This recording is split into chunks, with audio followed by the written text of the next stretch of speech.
Hello friends, আজ আমি আপনাদের সাথে আলু চিকেন কারি রেসিপি শেয়ার করব।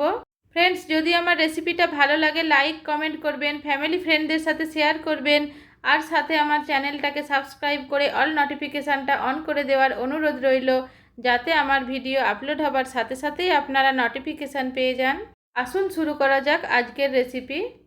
আলু চিকেন কারি বানানোর জন্য আমি এখানে 1.5 কেজি চিকেনকে মিডিয়াম সাইজ পিস করে ক্লিন করে রেখেছি, আর সাথেই আলুর খোসা ছাড়িয়ে এইভাবে কেটে নিয়েছি। আপনারা আপনাদের প্রয়োজন মতো আলুটা কম বা বেশি করতে পারেন, আর আলুর সাইজটাও আপনাদের নিজেদের মতো ছোট বা বড় করে কেটে নিতে পারেন। প্রথমেই একটা কড়াইয়ের মধ্যে 2 টেবিল স্পুনের মতো রিফাইন্ড অয়েল ঢেলে গরম করে নেব। অয়েলটা গরম হয়ে যাবার পর এর মধ্যে কেটে নেওয়া আলুগুলো দিয়ে একটু নাড়াচাড়া করে নেব। আর এর মধ্যে দিয়ে দেব প্রয়োজন মতো লবণ আর হাফ টিস্পুন হলদি পাউডার দিয়ে খুব ভালোভাবে ফ্রাই করে নেব। আলুটা ফ্রাই হয়ে যাবার পর একটা প্লেটের মধ্যে তুলে নেব।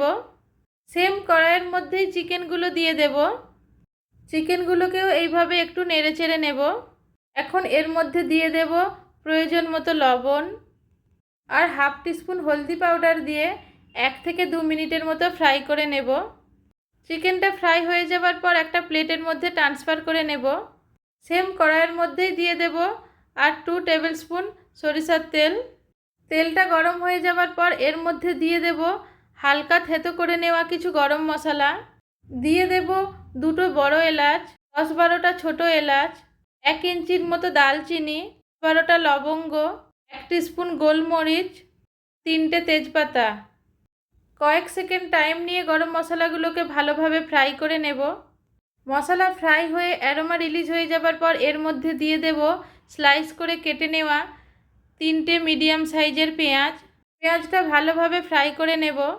পেঁয়াজ ফ্রাই হয়ে যাবার পর এর মধ্যে দিয়ে দেব 2 টেবিল স্পুন আদা পেস্ট আর 2 টেবিল স্পুন রসুন পেস্ট দিয়ে খুব ভালোভাবে ফ্রাই করে নেব। আদা রসুনটা ফ্রাই হয়ে যাবার পর এর মধ্যে দিয়ে দেব ফ্রাই করে নেওয়া চিকেন। ভালোভাবে মিক্স করে নেব। এবার এর মধ্যে দিয়ে দেব প্রয়োজন মতো লবণ, 1 teaspoon Kashmiri red chili powder, 1.5 teaspoon বা নিজের প্রয়োজন মতো রেড চিলি পাউডার, 1.5 টিস্পুন হলদি পাউডার, 1.5 টিস্পুন ধনিয়া পাউডার, 1.5 টিস্পুন জিরা পাউডার আর 1 টিস্পুন গোলমরিচ পাউডার দিয়ে লো ফ্লেমে খুব ভালোভাবে মিক্স করে নেব। যতক্ষণ না ভালোভাবে মিক্স হয়ে অয়েল সেপারেট হয়ে যাচ্ছে ততক্ষণ এটাকে মিক্স করে নেব। চিকেনটাকে 10-12 মিনিট টাইম নিয়ে খুব ভালোভাবে মিক্স করে নিয়েছি। অয়েলটা সেপারেট হয়ে গিয়েছে। এখন এর মধ্যে দিয়ে দেব ফ্রাই করে নেওয়া আলু। এবার সব কিছু খুব ভালোভাবে মিক্স করে নেব। ফ্রেন্ডস, যদি আমার রেসিপিটা ভালো লাগে লাইক কমেন্ট করবেন, ফ্যামিলি ফ্রেন্ডদের সাথে শেয়ার করবেন, আর সাথে আমার চ্যানেলটাকে সাবস্ক্রাইব করে অল নোটিফিকেশানটা অন করে দেওয়ার অনুরোধ রইল, যাতে আমার ভিডিও আপলোড হবার সাথে সাথেই আপনারা নোটিফিকেশান পেয়ে যান। আলুটাকে চিকেনের সাথে খুব ভালোভাবে মিক্স করে নিয়েছি। অয়েলটাও সেপারেট হয়ে গিয়েছে। এখন এর মধ্যে দিয়ে দেব প্রয়োজন মতো গরম জল। মিক্স করে নেব। যতক্ষণ না জলটা ফুটে ওঠে ততক্ষণ এটাকে হাই ফ্লেমে কুক করে নেব। জলটা ফুটে যাবার পর ঢাকা লাগিয়ে লো ফ্লেমে রান্না করে নেব যতক্ষণ না চিকেন আর আলু ভালোভাবে সেদ্ধ হচ্ছে ততক্ষণ। মাঝে মাঝেই ঢাকা খুলে চেক করে নেব আলু আর চিকেনটা সেদ্ধ হয়েছে কিনা।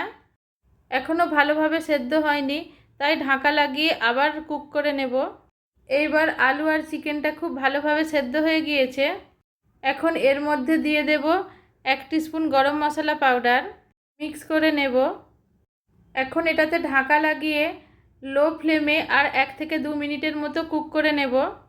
আর 1-2 মিনিট কুক করে নেবার পর গ্যাসের ফ্লেমটাকে বন্ধ করে দেব। আর এটাকে এইভাবে ঢাকা লাগিয়েই 5 থেকে 6 মিনিট স্ট্যান্ডিং টাইমে রাখার পর এটাকে ডিশ আউট করে নেব। এইভাবে ডিশ আউট করে নিলাম খুবই সুস্বাদু আলু চিকেন কারি। আপনারা চাইলে এই পদ্ধতিতে একবার ট্রাই করতে পারেন। এখন এটাকে গরম গরম সার্ভ করে নিতে হবে রাইস, রুটি, পরোটা বা নিজের পছন্দ মতো ডিশের সাথে। ফ্রেন্ডস, যদি আমার রেসিপিটা ভালো লাগে লাইক কমেন্ট করবেন, ফ্যামিলি ফ্রেন্ডদের সাথে শেয়ার করবেন, আর সাথে আমার চ্যানেলটাকে সাবস্ক্রাইব করে অল নোটিফিকেশানটা অন করে দেওয়ার অনুরোধ রইল, যাতে আমার ভিডিও আপলোড হবার সাথে সাথেই আপনারা নোটিফিকেশান পেয়ে যান। আজকের মতো এখানেই শেষ। আবার ফিরে আসছি অন্য একটা রেসিপির সাথে। ততক্ষণের জন্য bye, take care, thank you.